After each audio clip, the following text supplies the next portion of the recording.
মার্কিন যুক্তরাষ্ট্রের বিভিন্ন বিশ্ববিদ্যালয়ের শিক্ষার্থীরা ফিলিস্তিনের পক্ষে এবং ইসরায়েল বিরোধী বিক্ষোভে উত্তাল। আটক করে এবং বহিষ্কার করেও ঠেকানো যাচ্ছে না যুক্তরাষ্ট্রের ছাত্র আন্দোলন। গাজা ইস্যুতে শিক্ষার্থীদের বিক্ষোভ সামাল দিতে হিমশিম খাচ্ছে যুক্তরাষ্ট্রের শীর্ষ বিশ্ববিদ্যালয়গুলো। আন্দোলন ক্রমশই জোরালো হচ্ছে, ছড়িয়ে পড়ছে নতুন নতুন শিক্ষা প্রতিষ্ঠানে। আন্দোলন চলছে ফ্রান্স ও অস্ট্রেলিয়ার মতো ইউরোপের দেশেও।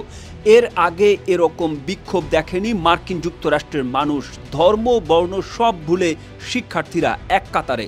প্রতিদিন হাজার হাজার শিক্ষার্থী বিক্ষোভ করছেন। তাদের দাবি একটাই, মার্কিন যুক্তরাষ্ট্রের ইসরায়েল নীতি বদলাতে হবে।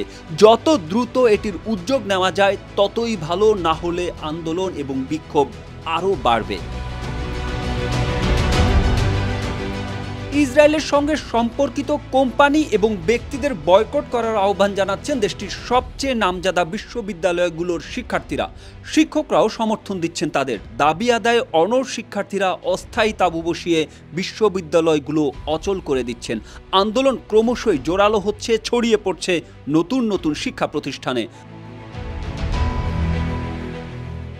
এখন ওয়ালটন ফ্রিজ কিনে অনেকের মতো আপনিও হয়ে যেতে পারেন মিলেনিয়াল। সেরা পণ্যের সেরা অফার, ওয়ালটন মিলেনিয়াল। যুক্তরাষ্ট্রের নিউ ইয়র্ক শহরের কলম্বিয়া বিশ্ববিদ্যালয়ের যেসব শিক্ষার্থী ফিলিস্তিনের সমর্থনে বিক্ষোভ করছে ও বেঁধে দেওয়ার সময়সীমা পেরিয়ে যাওয়ার পরও ক্যাম্পাসে নির্মিত তাঁবু সরানোর বিষয়ে অস্বীকৃতি জানিয়েছে, তাদেরকে বহিষ্কার করা শুরু করেছে বিশ্ববিদ্যালয় কর্তৃপক্ষ। কলেজ কর্তৃপক্ষ এর আগে সতর্ক করেছিল যে যুক্তরাষ্ট্রের সময় অনুযায়ী সোমবার দুপুর 2টার মধ্যে তাঁবু ছেড়ে না গেলে শাস্তিমূলক ব্যবস্থার মাঝে পড়তে হবে। কিন্তু কর্তৃপক্ষের দেওয়া সময়সীমা পেরিয়ে গেলেও কয়েক ডজন শিক্ষার্থী ওই স্থানে সমাবেশ করে। এদিকে যুক্তরাষ্ট্রের টেক্সাসের অস্টিনে অবস্থিত ইউনিভার্সিটি অব টেক্সাসের চলমান আরেকটি বিক্ষোভ থেকে ডজনেরও বেশি শিক্ষার্থীকে গ্রেপ্তার করেছে পুলিশ।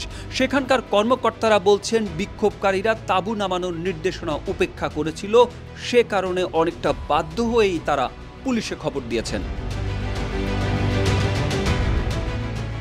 বিশেষজ্ঞরা বলছেন, নজিরবিহীন এই ছাত্র বিক্ষোভ দীর্ঘমেয়াদে যুক্তরাষ্ট্রের ইসরায়েল নীতি বদলে দিতে পারে। প্রতিষ্ঠার পর থেকে যুক্তরাষ্ট্রই ইহুদিবাদী দেশটির বড় পৃষ্ঠপোষক, অস্ত্রদাতা এবং আর্থিক সহায়তাকারী।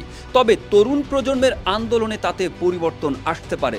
যুক্তরাষ্ট্রে বিক্ষোভরত শিক্ষার্থীদের দাবি, তাদের বিশ্ববিদ্যালয়গুলোর কর্তৃপক্ষ যেন ইসরায়েলকে সরবরাহ করা অস্ত্রের উৎপাদনকারী প্রতিষ্ঠান ও ইসরায়েলি সেনাবাহিনীর সঙ্গে যুক্ত প্রতিষ্ঠানগুলোতে বিনিয়োগ না করে এবং তাদের কাছ থেকে তহবিল না নেয়।